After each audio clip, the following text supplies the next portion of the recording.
함께 나눌 하나님의 말씀은 신약성경 갈라디아서 1장 15절에서 17절까지 말씀입니다.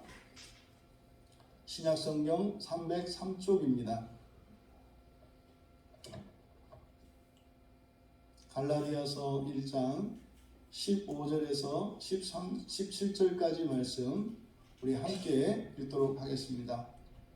그러나 내 어머니의 태로부터 나를 택정하시고 그의 은혜로 나를 부르신 이가 그의 아들을 이방에 전하기 위하여 그를 내 속에 나타내시기를 기뻐하셨을 때에 내가 곧 혈육과 의논하지 아니하고 또 나보다 먼저 사도된 자들을 만나려고 예루살렘으로 가지 아니하고 아라비아로 갔다가 다시 다메섹으로 돌아갔노라.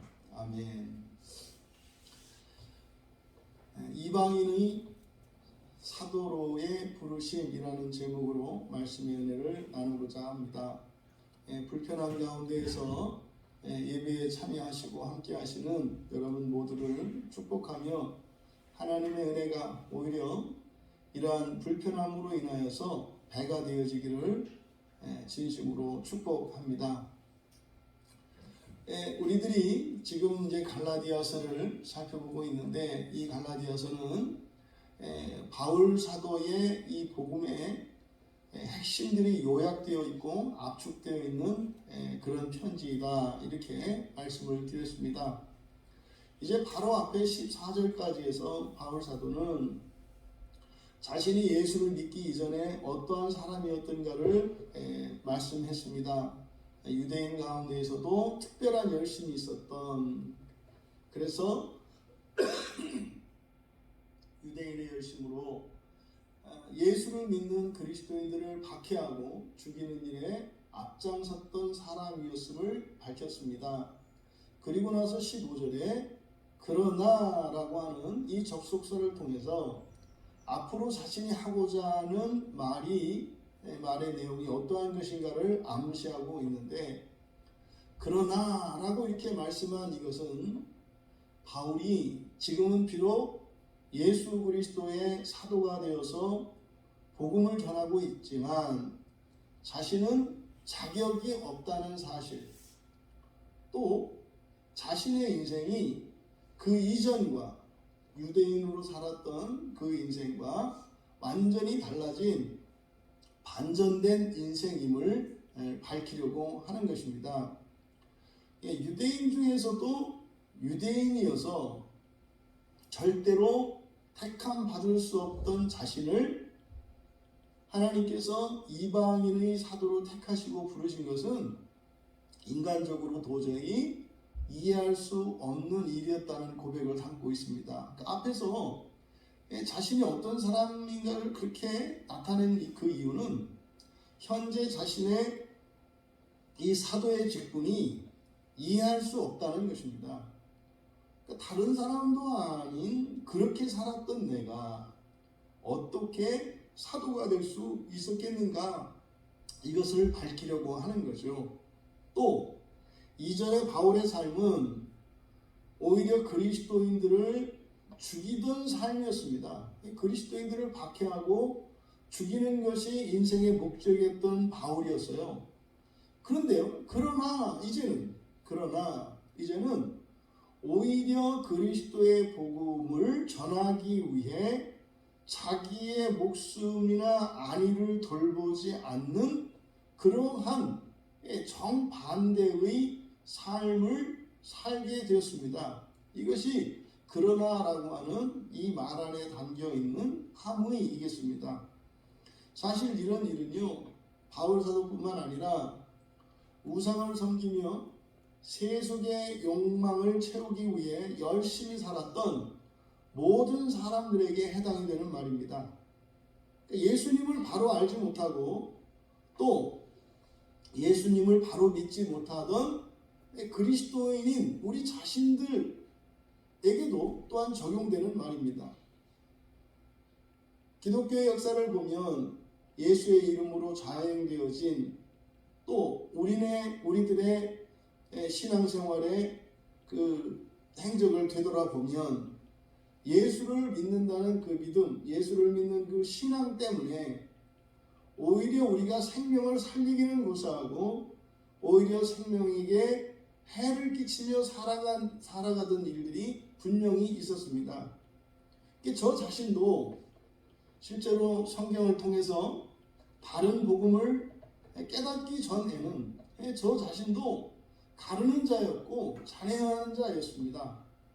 저도 철저하게 교리적으로 이렇게 학습이 되었던 사람이기 때문에 우리 교단에서 또 신학교에서 배운 그 교리에서 벗어나면 이단으로 정죄하는 것을 주저하지 않았고 또 조금이라도 거기에 반대를 하거나 이의를 제기할 것이면 서슴없이 믿음이 없는 자로 정죄하는 일을 주저하지 않았던 저였습니다. 얼마나 그것이 무모하고 악한 일이었습니까?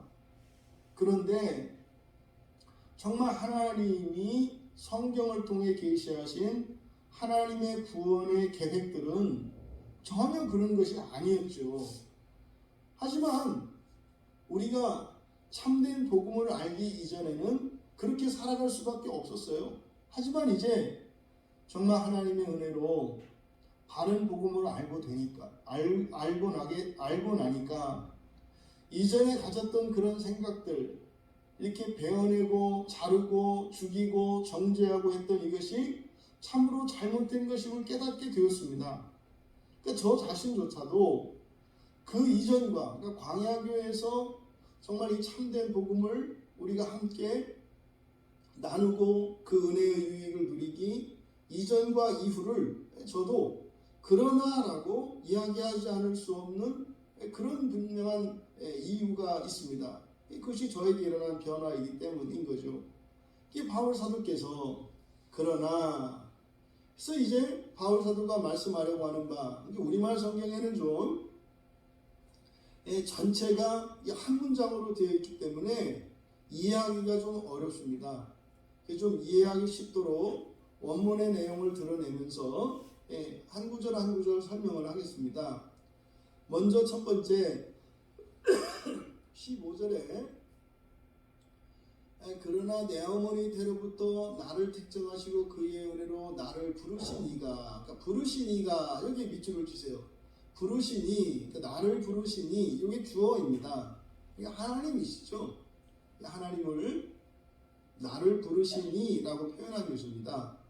그 하나님께서 16절의 중반에 내 속에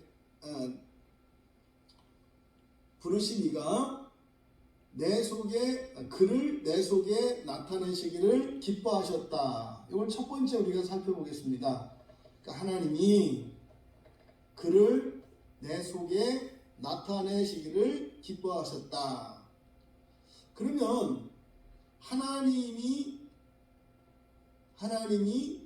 기뻐하셨는데 그 하나님이 기뻐하신 것이 여기서 그를 할 때 그는 하나님의 아들입니다. 그의 아들, 16절의 맨 앞에 그의 아들, 하나님의 아들인 거죠. 그러니까 하나님이 하나님의 아들을 내 속에 나타내시기를 기뻐하셨다. 이렇게 되어 있어요. 그러면 먼저 여기서 하나님에 대해서 설명하고 있는데 15절에 내 어머니의 태로부터 나를 택정하신 하나님, 두 번째로 그의 은혜로 나를 부르신 하나님, 이렇게 되는 거죠.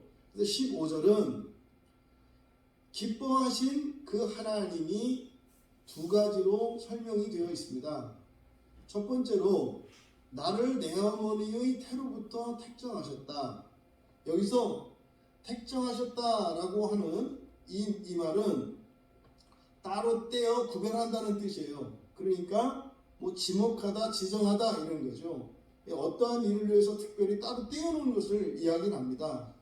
그러니까 여기서 택정했다라고 하는 것은 어떠한 일을 하도록 미리 정해놓으셨다는 뜻이에요. 그러니까 여기서 바울 사도는 이방인의 사도로 자신이 이미 지정되어 있었다고 말씀하신 거예요. 근데 누가요? 하나님께서요.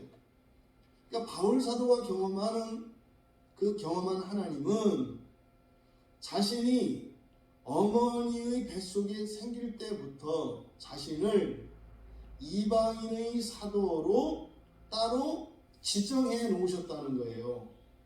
여러분, 하나님이 그러실 수 있지, 그러셨는가 보다, 이렇게 우리가 가볍게 생각할 것이 아니라, 사실 여기서 우리가 한 가지 질문이 반드시 들어야 합니다. 여러분들이 바울 사도의 삶을 안다면 우리가 여기서 당연한 질문이 생겨요. 그게 뭐냐면, 그럼 보십시오. 어머니 뱃속에서 이방인의 사도로 하나님이 이렇게 지정을 하셨어요. 그리고 지금 현재 이방인의 사도가 되었어요. 근데 이 중간, 하나님이 이방인의 사도로 지정하신 것과 그래서 현재 그렇게 이방인의 사도가 되기까지의 이 중간 기간, 이 바울 사도가 바로 앞에 14절까지 설명했던 내용이죠. 유대인으로 특신이 있었던 그런 삶이었습니다. 그럼 보세요. 아니, 바울이 어머니 뱃속에서부터 이미 그리스도의 복음을 이방인들에게 전정되었다면, 아니 왜 그런 사람이 기독교를 그렇게 박해하는 삶을 살았단 말입니까? 이게 이해가 안 되잖아요. 아니 그럼 처음부터 뱃속에서 복음을 이방인들에게 전할 사도로 이렇게 지정이 되어 있었다면, 아니 날 때부터 예수님을 받아들이고 사도가 되게 하시지 않고 왜 오히려 예수님을 박해하고 예수님의 제자들을 추격해서 죽이는 이런 추격자의 삶을 살게 하셨는가 하는 질문이 든단 말이에요. 여기서 우리는 주님께서 죄인들을 구원하실 때 어떤 방식으로 어떻게 구원하시는가를 알 수가 있습니다. 그러면 뱃속에 있을 때부터 택정을 받았던 바울, 하지만 태어나서부터 정말 다메섹 도상에서 예수님을 만나기까지는 기독교인들을 박해하는 일에 가장 탁월했던 바울, 하나님 왜 그런 과정을 거쳐서 바로 사도 바울이 되게 했느냐? 여기서 우리가 알아차릴 수 있는 게 있죠. 우리 주님께서는 죄인들을 구원하시는데 한 번 택한 자들은요 끝까지 믿어주신다는 거예요. 뱃속에서 하나님이 택하셨는데 바울이 이 세상에 태어나서 한 일은 하나님의 택하심과 정반대의 삶을 살아간 거예요. 그런데도 하나님은 그런 바울을 버리지 않으시고 끝까지 믿어주셨다는 거죠. 또 심지어 그러니요, 많은 그리스도인들을 박해하고 옥에 가두고 고문하고 죽이는 일들을 서슴지 않았습니다. 근데 하나님은요, 그의 그런 실수와 범죄까지도 용납하신다는 것을 우리가 알 수 있습니다. 그래서 심지어 그렇게 바울의 실수와 잘못, 범죄를 용납하시는 것은 뭐겠습니까? 바울의 그러한 죄까지도 하나님께서는 구원의 도구로 사용하신다는 사실을 우리가 깨닫게 되는 겁니다. 그것에 우리가 놀라지 않을 수 없고 감격하지 않을 수가 없는 거예요. 사실 많은 분들이 이것과 유사한 질문 앞에서 답을 내리지 못하고 사실 방황하며 살아가고 있습니다. 그런 거죠.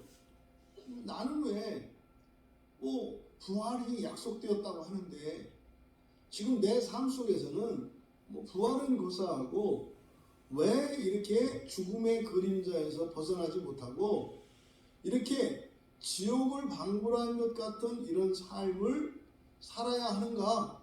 이런 질문을 던지고 있는 사람들이 있을 수 있습니다. 또 뭐 좀 그보다는 나을지라도 나는 왜 도대체 예수를 그렇게 오랫동안 믿어도 구원의 확신이 없는가?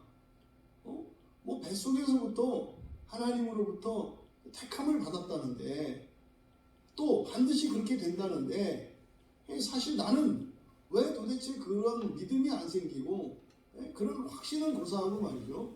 그런 믿음조차 생기지 않는가? 또 사실 내가 그것을 확인하려고 기도도 해봤고 종교 신앙생활도 해봤고 또 여기저기 주변을 둘러봐도 이렇다 할 만한 뚜렷한 증거들이 왜 보이지 않는가? 또 그런 거 있을 수 있습니다.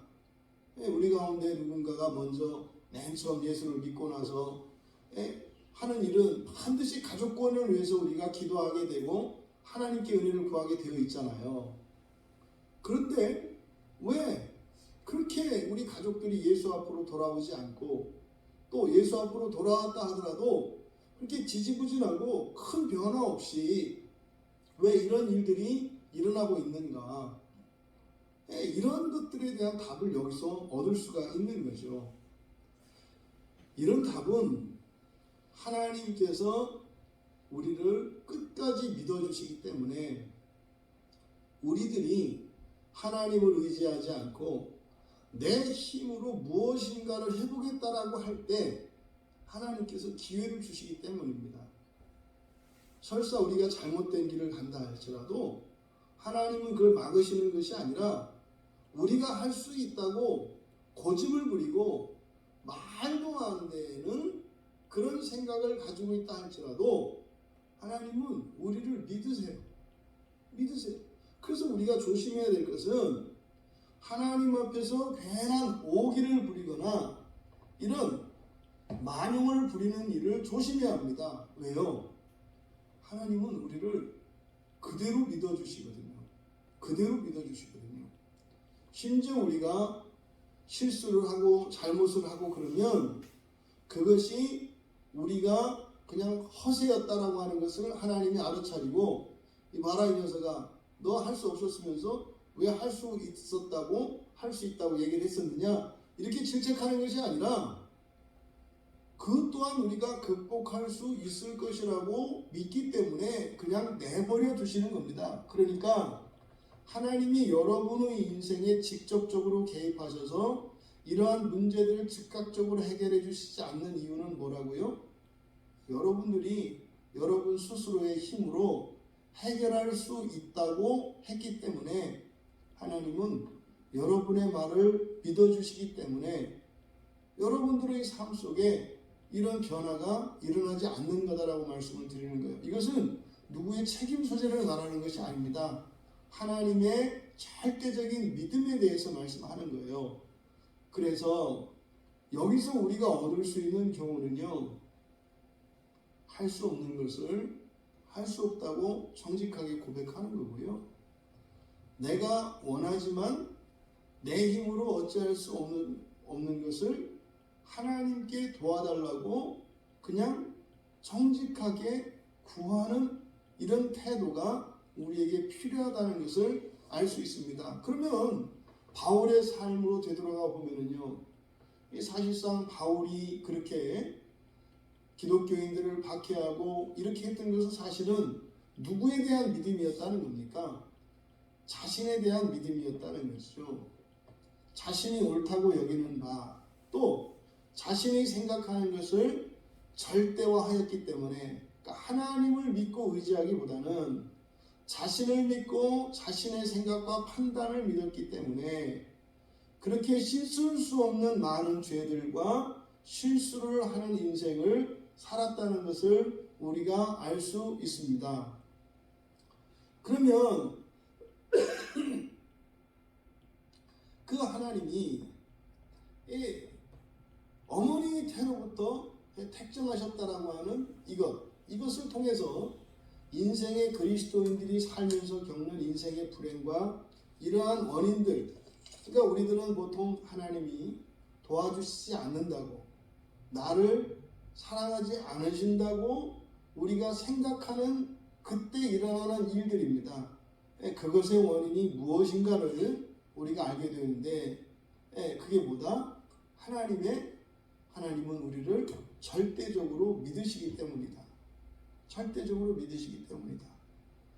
사실상 그런 환난 가운데서 우리가 즉시 우리에게 능력이 없고 이것을 감당할 자신이 없다는 것을 우리가 하나님 앞에 인정하고 아랜다면 훨씬 더 우리의 삶이 필요 이상의 고난을 겪지 않아도 되고, 사실상 우리가 인생에서 겪는 불행의 대부분이 제거될 수 있다는 사실을 우리로 하여금 알게 합니다. 두 번째로 하나님은 나를 그의 은혜로 부르셨다. 여기서 바울이 자신을 하나님의 은혜로 부르셨다라고 이렇게 고백을 했는데, 여기서 은혜로 할 때 이 로는 디아라고 하는 적사의 번역이고 말미암아라는 뜻입니다. 은혜로 말미암아.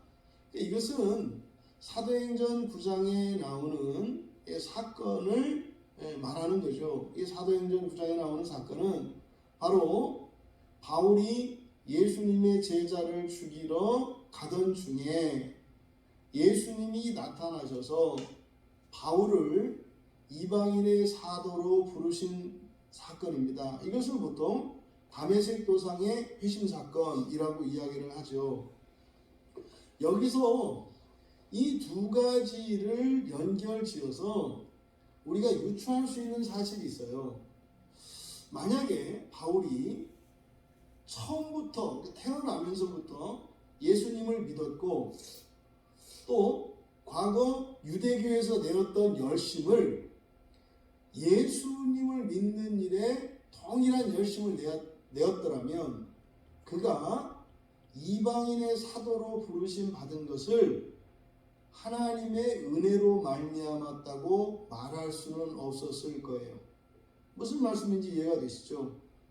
만약에 바울이 예수님을 믿는 그리스도인 가정에서 태어났고요, 어려서부터 그리스도인으로 살았다고 가정을 하자 이 말이에요.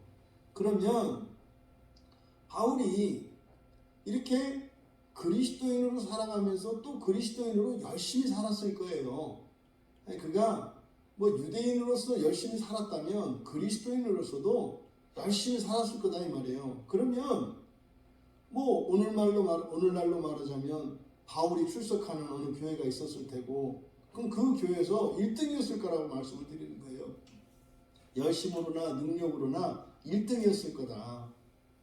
그러면 많은 그리스도인들 가운데서 가장 탁월한 사람이었기 때문에 그를 사도로 사람들이 세웠을 수도 있다 이 말이에요. 또 하나님께서 바울을 부르셨을 수도 있다 이 말이에요. 그러니까 바울의 실제의 삶에서는 그리스도인을 박해하던 중에 사도로 부르심을 받았지만, 만약에 바울이 태어나면서부터 예수님을 믿고 따르는 사람으로 살았고 예수님을 믿고 따르는 사람 가운데 가장 열심히 있었고 가장 능력이 있었다면, 그때 예수님이 바울을 불러서 사도로 임명을 하셨을 때 바울이 생각하기에 하나님의 은혜였다라고 생각할 수는 없었을 거다 이 말이에요. 왜냐하면 바울 자신에게 그런 능력이 있었고 열심히 있었기 때문에. 그래서 결국 이 바울이 그렇게 그리스도인들을 박해하고 죽이고 하는 이런 죄 가운데 있었기 때문에 바울은 자신이 사도로 부르심을 받은 것이 하나님의 은혜로 말미암은 것이라고 인정할 수 있게 되었다는 겁니다. 그러니까 말입니다. 우리들도 우리가 죄 가운데 있다는 사실을 깨달은 뒤에라야 하나님의 은혜라는 것을 깨닫지, 모든 일이 우리가 할 수 없는 우리의 능력 밖의 일들이 되어졌을 때 그것은 하나님의 은혜로 생각할 수 있는 것이 아니다. 오히려 우리가 죄인이고 죄 가운데 있었다는 사실을 깨달았을 때 나오는 고백이 하나님의 은혜입니다라는 고백이라는 거죠. 그러니까 하나님의 은혜를 공감하려면 자신이 죄인인 것을 깨달을 때라야 자신에게는 아무런 노력과 열심과 공로가 없었다는 것, 무엇과 관련해서요? 그리스도인이 된다거나 또는 직분자로 부르심 받는 것이 전적인 하나님의 은혜라고 인정하기 위해서는 오히려 나는 그러한 자격이 없는 죄인입니다라고 하는 자기 고백이 있을 때라야 하나님의 은혜를 깨닫게 된다는 거죠. 사실 그리스도인이 하나님의 은혜를 공감하고 난 뒤라야 비로소 모든 생활과 열심도 이전과 다른 의미를 갖게 됩니다. 비로소 주님의 은혜로 말미암는 그리스도인의 진정한 삶을 살아갈 수 있게 됩니다. 나의 공로, 나의 능력, 나의 수고, 나의 헌신이라고 하는 이것들이 철저하게 깨어질 때 주님의 은혜를 깨닫게 되는데, 그 주님의 은혜를 깨닫게 되면 그 이전과는 완전히 다른 인생을 살아갈 수 있게 된다는 거죠. 그런데 이제 그 하나님이 어머니 태로부터 택정하셨고 그의 은혜로 나를 부르신 그 하나님이 기뻐하셨습니다. 그러니까 기뻐하신 게 무엇을 기뻐했는가? 그를 내 속에 나타내시기를 기뻐하셨다. 여기서 내 속에라고 번역되어 있는 것이 이제 전치사 n을 써서 내 안에 또는 나로 이렇게 두 가지 의미를 나타냅니다. 근데 지금 우리말 번역처럼 그를 내 속에 나타내시기를 기뻐하셨다. 여기서 그는 하나님의 아들이신 예수 그리스도시잖아요. 그러니까 하나님의 아들을 내 속에 나타내시기를 기뻐하셨다라고 되어 있는 우리말의 번역은 좀 어폐가 있어요. 사실과 다르다 이 말이에요. 만약에 여러분 중에 누군가가 하나님께서 하나님의 아들을 여러분 속에 나타내셨다. 이게 무슨 의미가 됩니까? 이거는 내적인 체험을 말하잖아요. 내 속에 나타내셨다라고 하는 것은 내 안에서 일어나는 어떤 신비적인 경험을 나타내는 거죠. 그런데 말입니다. 바울 사도가 예수님을 만난 것은 이렇게 내면적으로 이게 신비적으로 만난 게 아니에요. 몸으로 체험해서 예수님을 알게 되었습니다. 따라서 여기서 하나님의 아들을 내 속에 나타내시기를 기뻐하셨다라고 번역하는 것보다는 내 속에를 나로, 다시 말해서 나를 도구로, 그러니까 하나님의 아들을 나로 나타내시기를 기뻐하셨다. 이렇게 번역하는 것이 자연스럽습니다. 그러니까 무슨 말이 됩니까? 그러니까 나를 하나님의 아들을 나타내는 도구로 사용하시는 것을 기뻐하셨다는 의미가 된다 이 말이에요.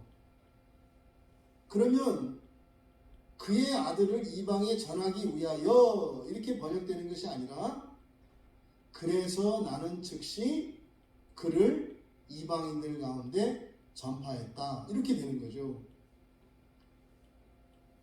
그러니까 하나님이 기뻐하신 게 뭐예요? 바로 나로 하여금 나를 도구로 사용하셔서 하나님의 아들을 나타내시기를 기뻐하셨다 이 말이에요. 그러니까 하나님의 아들을 나타내는 도구로 나를 사용하시는 것을 기뻐하셨다 이렇게 되는 거예요. 그래서 우리말 성경에서는 그의 아들 이방에 전하기 위하여 라고 되어 있습니다만 그것이 아니라 그래서 나는 즉시 그를 이방인들 가운데 전파했다. 이렇게 해야 실제로 바울의 삶과 또 이 바울의 삶에 일치되는 내용이 된다.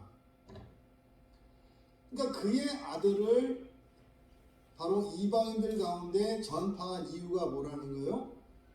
하나님께서 자신을 하나님의 아들을 나타내는 도구로 사용하시는 것을 기뻐했기 때문에, 그러니까 하나님이 기뻐하시는 일이었기 때문에 자신은 즉시 이방인들 가운데 가서 하나님의 아들을 전파했다는 거예요. 그리고 나서 이제 그때 나는 혈육과 의논하지도 않았다. 그리고 먼저 사도된 사람들을 만나려 가지도 않았다. 여기서 지금 말하고자 하는 게 뭐겠습니까? 바울 사도는요, 사도가 되기 이전에도 그의 인생관의 첫 번째는 하나님이 기뻐하시는 일을 하는 것이었습니다. 하나님이 예전에는, 그러니까 유대교인으로 있을 때는 그리스도인들을 박해하는 것을 하나님이 기뻐하시는 일이라고 생각을 해서 그렇게 했던 겁니다. 그러니까 바울 사도가 사실상 예수님을 만나기 이전, 다시 말해서 그리스도인이 유대교회인이었을 때와 그리스도인 되었을 때의 일관된 점이 있어요. 그게 무엇이냐면 하나님의 기뻐하시는 일을 위해서 살고자 하는 인생관을 가졌던 사람이었습니다. 바울은. 단지 그가 몰랐던 것은 진정으로 하나님이 기뻐하시는 일이 무엇인지를 몰랐죠. 잘못 알고 있었죠. 오히려 하나님은 아프시게 하는 일을 하나님이 기뻐하시는 일로 착각하고 있었을 뿐입니다. 여러분, 여기서 중요한 의미가 있어요. 종종 사람들이 자신은 아무런 변화를 하려고 하지도 않고 변화되고 싶어 하지도 않는 사람이 예수를 만나면 모든 것이 180도 바뀔 것이라고 생각하는 분들이 있어요. 물론 장기적으로는 그렇게 됩니다. 장기적으로는 그렇게 됩니다. 어떤 삶의 의욕도 갖지 않고 소망도 없고 또 무계획적으로 살아가던 사람들이 예수를 만나면 계획적인 인생을 살게 되고 또 소망을 가지게 되고, 그래서 이전보다 더 나은 자신의 인생을 위해서 살아가는 사람으로 바뀌기는 해요. 하지만 근본적으로 총체적으로 변화되어지는 데까지는 시간이 많이 걸립니다. 그럼 보세요. 바울이 유대인으로 열심히 하였던 그 열심, 그것으로 그는 죄를 지었죠. 그 열심은 기독교인들을 죽이는 열심, 그 죄를 지었단 말이에요. 하지만 하나님께서 바울의 그 열심을 그대로 사용하고 계신 것을 우리가 알 수 있어요. 그러니까 그리스도인이 되었고 사도가 된 이후에도 유대교인으로 살 때 그 열심을 이제는 선한 일의 수도님이 바꾸셨다고 하는 사실을 우리가 알 수 있어요. 그래서 여러분들이 무엇보다 먼저 알아야 되는 것은 하나님이 기뻐하시는 일이 무엇인가를 아는 겁니다. 그러니까 하나님이 기뻐하시는 일이라는 것은요, 여러분과 상관없는 것이 아니라 사실은 여러분 자신에게 가장 유익하고 가장 복되고 가장 선한 것이에요. 그러니까 하나님이 기뻐하시는 것은 여러분의 최고의 선이기 때문에 여러분의 최고의 선이 곧 하나님이 기뻐하시는 거다. 그러니까요, 여러분을 최고로 위하는 것이 하나님이 기뻐하시는 일이라는 거예요. 이것을 여러분들이 그래서 먼저 아셔야 한다. 그래서 우리가 어떤 일을 할 때 먼저 기도하잖아요. 하나님의 뜻을 구하며 기도하잖아요. 하나님이 정말 기뻐하시는 게 뭡니까? 이걸 바꿔서 말하면 무슨 뜻이라고요? 하나님, 어떻게 하는 것이 나에게 최고로 좋은 것입니까? 이거예요. 그런데 하나님이 기뻐하시는 일은 나에게만 최고로 좋은 것이 아니라 나뿐만 아니라 다른 사람들에게도 최고로 좋은 일이 돼요. 그러니까 이거 하나님이 기뻐하시는 일이라는 게 이렇게 신기하고 놀라운 거예요. 사람이 기뻐하는 일은요, 사람이 기뻐하는 일은 일시적으로 기쁘고요, 누구에게는 기쁨이 되지만 누구에게는 슬픔이 되는 거예요. 사람의 기쁨은 그렇습니다. 누군가가 어떤 사람이 더 많은 것을 차지하지 않습니까? 그러면은요, 자기도 모르는 사이에 어떤 사람은 잃어버리게 되어 있어요. 이것이 사람의 기쁨입니다. 그러니까 그래서 내가 원하든 원하지 않든 간에 사람의 기쁨이라고 하는 것은 서로 뺏고 뺏기게 되어 있다 이 말이에요. 그런데 하나님이 기뻐하시는 일은요, 원수조차도 서로 좋게 한다 이 말이에요. 그래서 하나님이 기뻐하시는 일을 먼저 깨달아 아는 것은 나를 위해서뿐만 아니라 내가 사랑하는 이들은 물론이요, 심지어 나의 적에게까지도 오히려 도움이 될 수 있는 것이 하나님이 기뻐하시는 일이다. 그래서 우리가 항상 어떤 일을 할 때는 하나님께 기도하면서 하나님이 기뻐하시는 일을 구하는 거예요.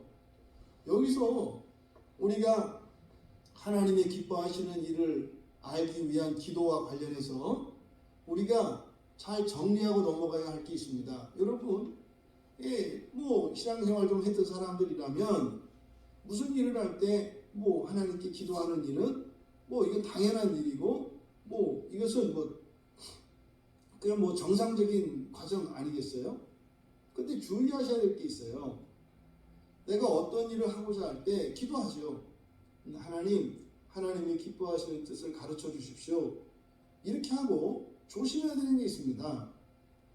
이때 자기 내면의 음성을 하나님의 음성으로 듣는 거예요. 무슨 말이냐면 이렇게 기도하다가 이 일이 하나님이 기뻐하시는 일 같아. 그러면서 내 마음이 막 평화가 밀려오고 기뻐. 그걸 하나님의 뜻으로 착각하면 안 된다 이 말이에요. 여러분들이 눈을 감고 이렇게 기도하면서 여러분 마음에 이렇게 평화가 찾아오고 여러분이 확신을 가진다 그래서 그게 하나님이 기뻐하시는 일이라는 걸 어떻게 알까요? 그게 여러분 굉장히 조심스러운 일이에요. 여러분 항상 여러분들이 기억하셔야 하는 것은 하나님의 뜻은 성경이에요. 하나님의 뜻은 성경입니다. 근데 성경이 두껍고 내용이 많잖아요. 그러니까 어떤 말씀이 어떻게 적용되어야 할 것인가를 알 수가 없는 거죠. 그래서 우리가 하나님의 기뻐하시는 뜻을 구하기 위해서 기도할 때 조심해야 하는 것은 성경 말씀을 깨달아 아는 것을 말하는 겁니다.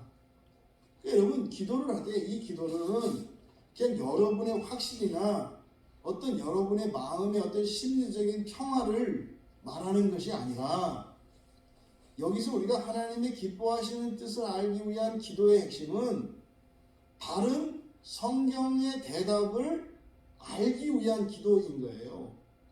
그러니까 성경 말씀에서 답을 얻어야지 성경이 아니라 근거도 없는 막연한 어떤 심리적인 평안, 자기 확신 이런 것을 하나님의 기뻐하시는 뜻으로 생각하는 일이 대부분입니다.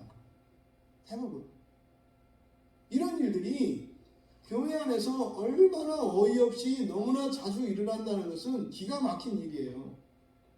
여러분 상식적으로 생각을 해보세요. 하나님이 기뻐하시는 일은요, 하나님의 창조 섭리 안에 있어요. 그러니까 하나님의 창조 섭리를 거스르는, 벗어나는 하나님이 기뻐하시는 뜻은 있을 수가 없는 겁니다. 그런데 사람들이 종종 이거를 착각해요. 그냥 자기 생각, 자기 확신, 자기 마음의 평안 이것을 하나님이 기뻐하시는 뜻으로 생각한단 말이죠. 이것은 바울이 사도가 되기 이전에, 그리스도인 되기 이전에 유대인으로 살 때 가졌던 기도 방식이었어요. 여러분, 이런 기도는요, 오히려 죄를 강화시키고 더 그 사람을 고집스럽고 괴팍한 사람으로 만들어 갑니다. 왜요? 아니, 자기 확신을 하나님의 뜻과 일치시키니까 점점 마음은 강팍하게 되고요, 딱딱해진다 이 말이에요. 그래서 항상 하나님이 기뻐하시는 뜻의 기준은 뭐다? 성경이다. 성경이다.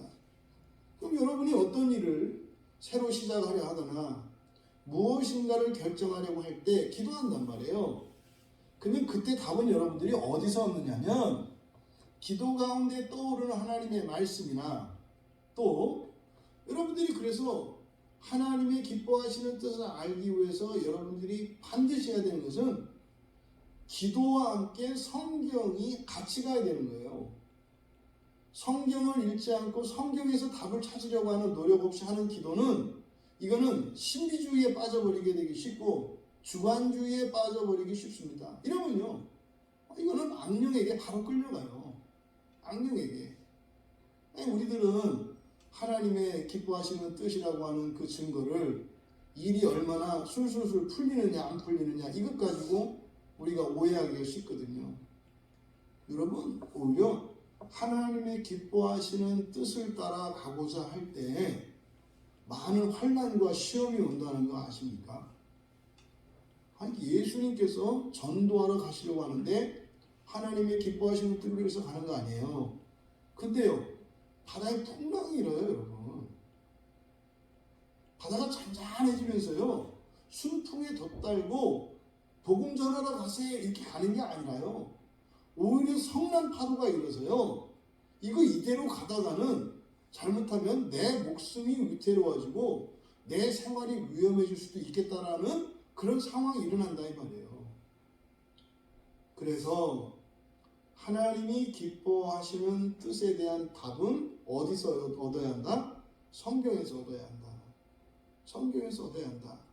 그리고 하나님이 기뻐하시는 뜻은 어떤 경우에도 하나님의 섭리를 벗어나지 않고 거스르지 않는다. 이것을 여러분들이 정리하고 넘어갈 수 있게 되길 바랍니다.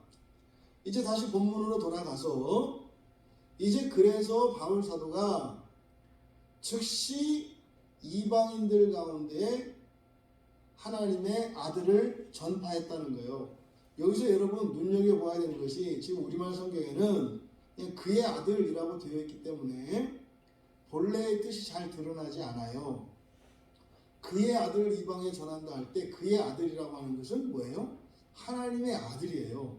여러분들은 이미 알고 있습니다. 이 복음의 핵심이 하나님의 아들이라는 거. 근데 복음의 핵심이 하나님의 아들입니다 라고 했을 때 두 가지 생각이 가능해요. 첫째, 그렇지, 예수님이 복음의 핵심이지, 이렇게 이해할 수 있는 사람이 있어요. 그런데 거기서 한 걸음 더 나아가야 되죠. 예수님이 하나님의 아들이시라고 하는 그 놀라운 복음은 그것이 여러분과 상관이 없는 예수님에게만 속한 비공유적인 속성을 말하는 것이 아니라 예수님이 하나님의 아들이라는 그 사실은 바로 여러분을 구원하시려는 하나님의 구원의 최종적인 목표가 여러분들을 하나님의 자녀들로 만드시는 것이라는 거예요.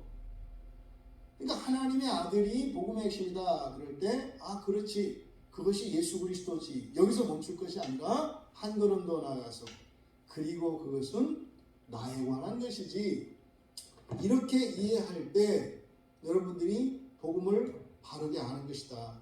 그러면 바울 사도가 이방 가운데 가서 이방인들 가운데에서 하나님의 아들을 전했다라고 하는 것은 뭐겠어요? 예수 믿으세요. 예수 믿으세요. 라고 하는 것. 또 하나는 뭐예요? 여러분이 예수님과 같이 될 수 있어요. 라는 내용이에요. 여러분 예수를 믿으십시오.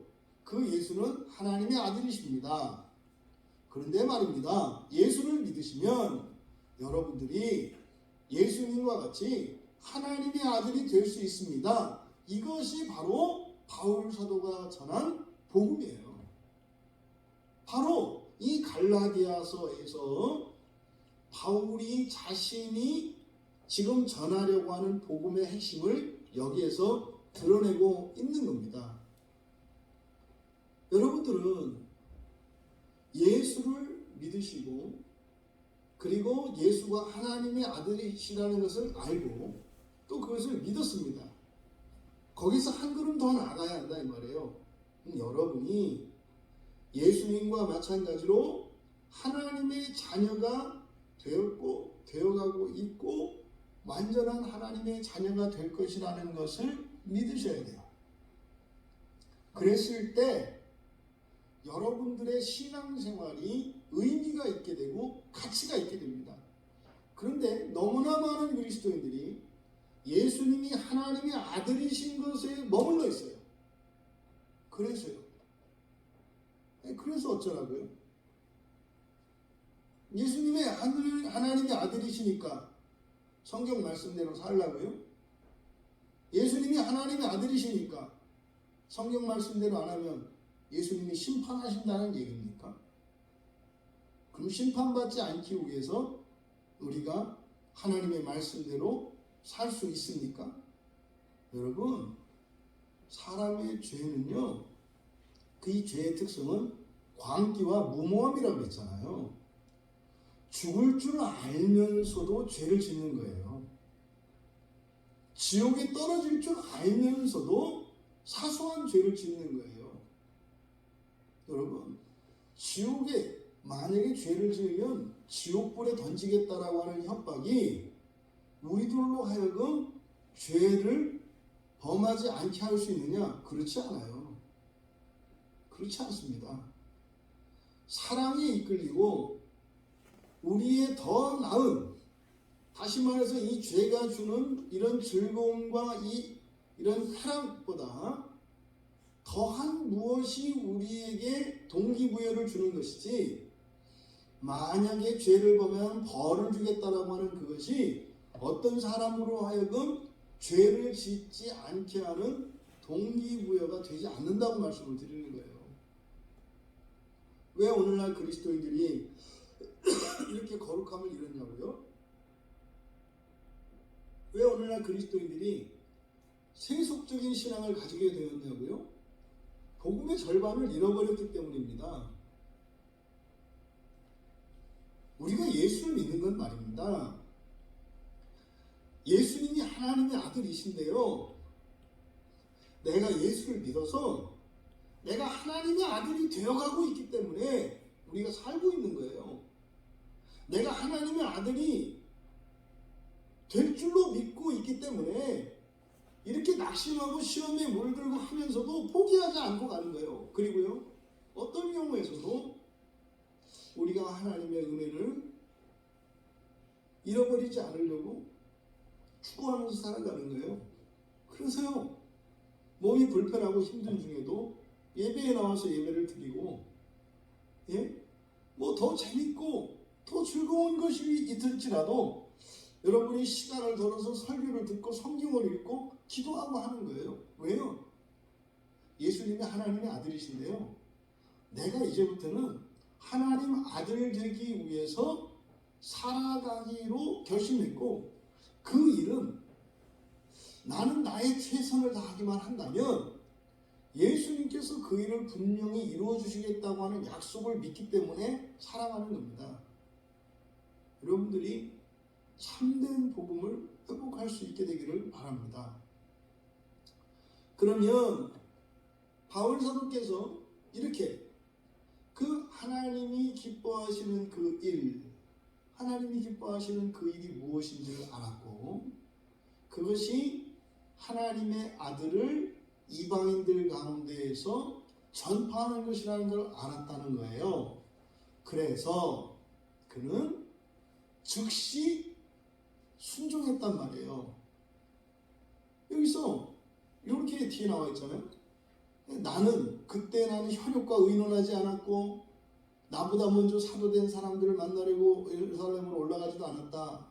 여기서 왜 이야기를 할까요? 그때 나는 혈육과 의논하지 않았다. 이것은요, 이 바울의 중요한 인생관의 가치 우선순위가 혈육이었음을 알 수 있게 하는 말이에요. 원래대로라면 어떻게 했다는 거예요? 원래대로라면 혈육과 의논을 했어야 한다 이 말이에요. 원래대로라면, 그러니까 내가 살아오던 방식으로라면 혈육과 의논을 하는 것이 당연하다는 거예요. 그래서 이 바울 사도는 굉장히 이 혈육 중심적인 동포애적이고 가족애를 가지고 있는 사람이었던 것을 알 수 있어요. 그 대표적인 본문이 로마서 9장 3절에 바울이 그러잖아요. 네? 나의 형제 곧 고륙의 친척들을 위해서 자신이 저주를 받아서 그리스도에게서 끊어질지라도 그들을 구원할 수 있었으면은 원하는 바다 이렇게 얘기한단 말이에요. 그러니까 바울이 굉장히 가족을 사랑하고 민족을 사랑하는 사람이었던 것을 알 수 있어요. 그런데 보세요. 그 놀라운 복음을 말입니다. 자기 동족이 몰라요. 그런데 이방인에게 가잖아요. 이거는 굉장한 배신행위예요. 여러분이 생각을 해보세요. 큰 돈이 생겼어요. 근데 그 돈을 가지고 가족이 아니라 전혀 상관없는 가족과 척지고 있는 원수들에게 그 돈을 나누어줬다고 생각을 해보세요. 그럼 가족들이 여러분을 어떻게 생각하겠냐 이 말이에요. 그럼 여러분, 바울이 자신의 인생을 바꾸게 된 그 하나님 아들의 복음을 발견했을 때, 그걸 깨달았을 때, 그것을 들고 그가 가장 사랑하고 가장 우선시 여기는 이 혈육에게 가야 하는 것이 마땅한데 혈육에 가지 않았다는 거예요. 왜요? 하나님의 기뻐하시는 뜻이 이방인들에게 가서 전하는 것이라고 생각했기 때문이라는 거죠. 여러분, 어떻게 이런 일이 가능하겠어요? 하나님의 기뻐하시는 뜻은 어떻게 된다고 그랬습니까? 나에게도 최선이고 원수에게도 최선이고 내가 사랑하는 사람에게도 최선이라고 했잖아요. 만약에 여기서 바울이 그 놀라운 하나님의 아들의 복음을 이제 깨달았을 때 그것을 들고 혈육에게로 갔다면 이스라엘 민족에게는 큰 복이었겠죠. 그런데요, 그게 과연 받아들여졌을까요? 바울 자신도 그리스도인들을 핍박하던 사람입니다. 그러면 바울이 그 복음을 들고 동족들에게 나간다고 했을 때 동족들이 하루아침에 그걸 받아들일까요? 절대로 그런 일은 없죠. 그러면은요, 본인이 원했던 소기의 목적도 달성할 수가 없어요. 그러면 오히려 금세 낙심하고 떨어져 나갔을걸요. 근데 바울은 믿었던 거죠. 하나님의 기뻐하시는 일이 이방인에게 가서 하나님의 아들의 복음을 전하는 것이라고 깨달으라는 것을 깨달았을 때, 내가 이방인들에게 가서 이 복음을 전하면 나는 도저히 이해할 수 없지만 내 동족들도 이 하나님의 아들의 복음을 믿고 영접하게 되는 것이구나 라는 것을 깨달았던 거죠. 여러분 가족 전도를 해보신 분들은 알아요. 그것이 얼마나 어려운 일인지. 그래서 너무나 많은 분들이 가족을 전도하다 못해 이제는 아예 전도하는 일을 그만두는 일들이 일어납니다.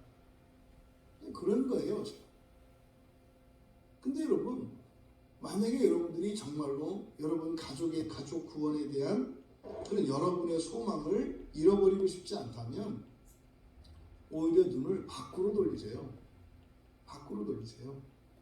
그러면 말입니다. 여러분 가족이 아닌 다른 이들에게 복음을 전해서 그들이 복음을 받아들일 때마다 말이죠. 여러분들 마음속에는 여러분 가족 구원에 대한 마음이 계속 또 피어오르는 거 아십니까? 왜요? 나와 생명부지의 사람에게 복음을 전했는데 그 사람들이 복음을 받아들이고 정말 그 하나님의 아들의 복음이 무엇인지를 알고 그들의 인생이 바뀌는 걸 봐요. 그때 여러분들은 어떤 생각을 하세요? 여러분 가족 구원을 생각하지 않을 수가 없어요. 교회 안에서도 마찬가지입니다. 우리가 특히 우리 교회 안에는 우리 같은 이 공동체를 이루며 살아가는 것은 꼭 우리 광야교회 교인이 아니더라도 다른 교회를 섬기면서 다른 교회에서 예배드리는 분들도 계시잖아요. 예, 그분들에게서 이 놀라운 하나님 아들의 복음의 열매들이 맺히는 것을 봐요. 그때 여러분들이 그 생각을 한다고요. 우리 교회에서 예배드리는 우리 지체들에게도, 우리 지체들의 가정에도 저런 변화가, 저런 구원의 열매가 맺혀야 하는데 더 간절해지잖아요.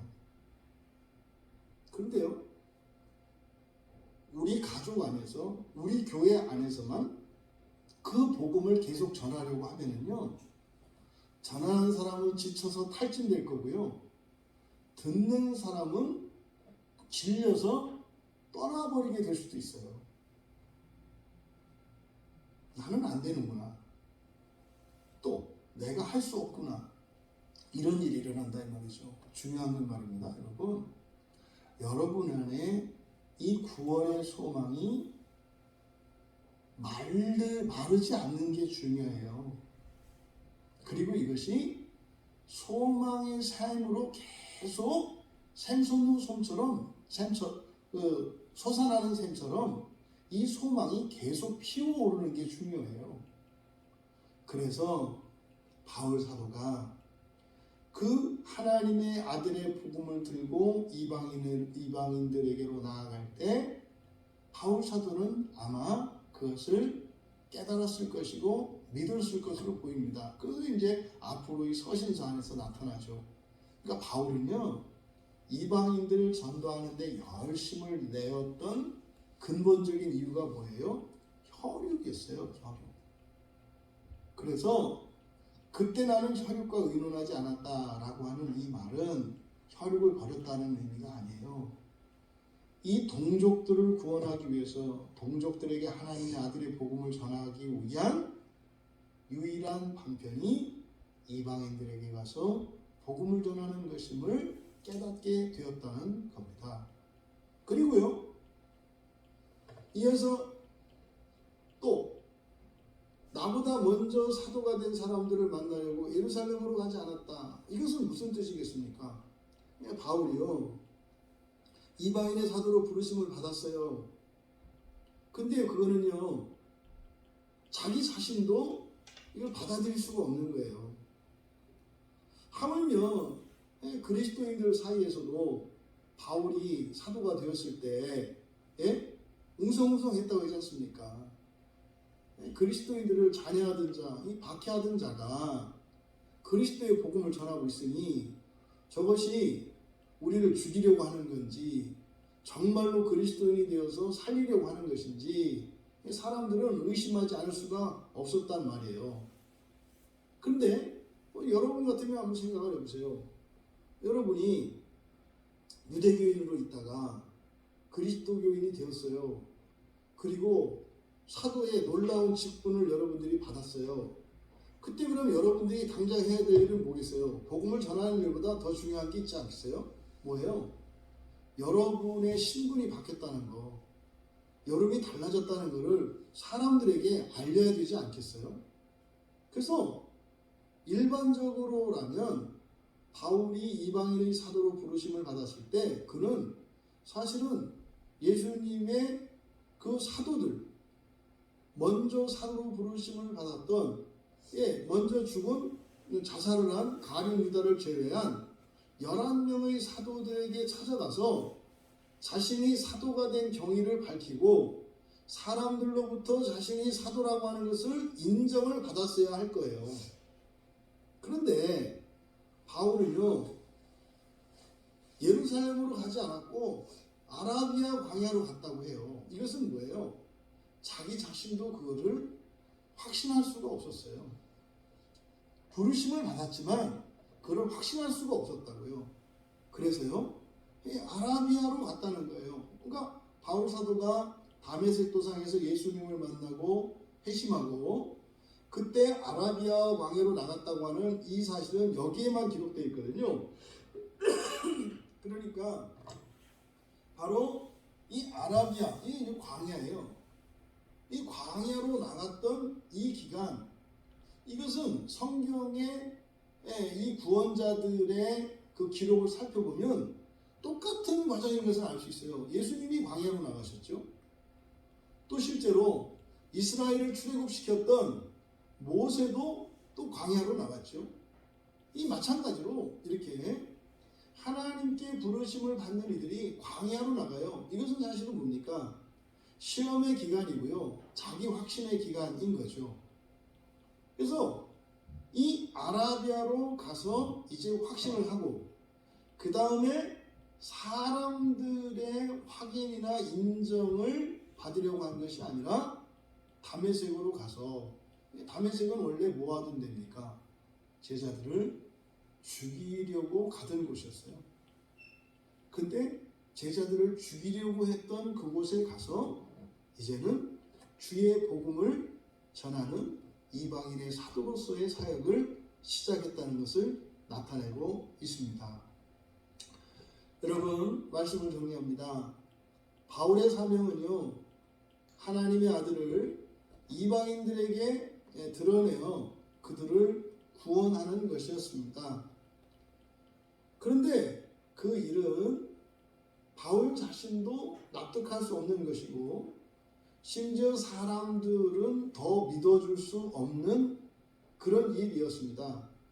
그러함에도 불구하고 바울은 어떻게 했다? 부르심에 순종하는 삶을 살았다. 그 부르심에 순종한 것, 그것은 그의 사명인 하나님의 아들을 전하는 거예요. 그러니까 자기 자신도 사실상 받아들일 수 없고 또 사람들로부터도 인정받을 수 없을 것이라는 것을 알았지만 바울은 바로 하나님의 아들을 이방인들에게 전하는 그 사명을 자신의 사명으로 받아들이고 그 부르심에 순종하는 삶을 살았습니다.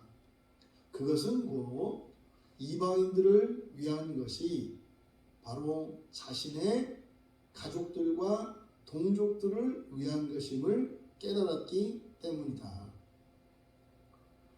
여러분, 우리가 우리 자신을 구원하고자 한다면 이웃을 구원하십시오.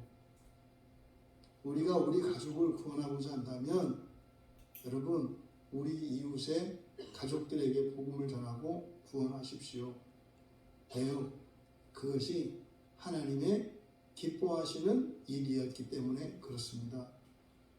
그러면 여러분, 나 자신과 우리 가족의 구원은 버려지는 것일까요? 그렇지 않죠. 우리가 주의 일을 한다면 주님께서 우리의 일을 하실 것입니다. 바로 이방인의 사도로 부르심을 받은 것, 이것은 곧 바울이 그토록 원하는 자신의 구원과 자신의 동족의 구원을 위한 것임을 의미하는 것입니다. 우리가 스리랑카 선교를 해요. 또 캄보디아, 모잠비크, 또 다른 나라에 조금씩 선교에 보탬을 하고 그들을 위해서 기도해요. 또 우리나라에 있는 다른 이웃 교회들과 다른 교회들을 위해서 교류하면서 그 교회들이 회복되기를 기도해요. 그게 우리 광야교회의 사명입니다.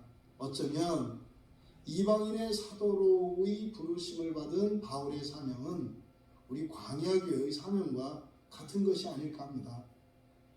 우리 광야교회는요, 다른 교회들을 살리는 사명을 받았고요, 선교적 사명을 받았어요. 근데 그것은 우리의 구원을 소홀히 하거나 그것을 도외시하는 것이 아니라 우리 광야교회의 구원은 그런 방식으로 일어난다는 거죠. 나보다 남의 구원을 위할 때 더 나의 구원을 하나님께서 이루어 주시는 교회가 광야교회입니다.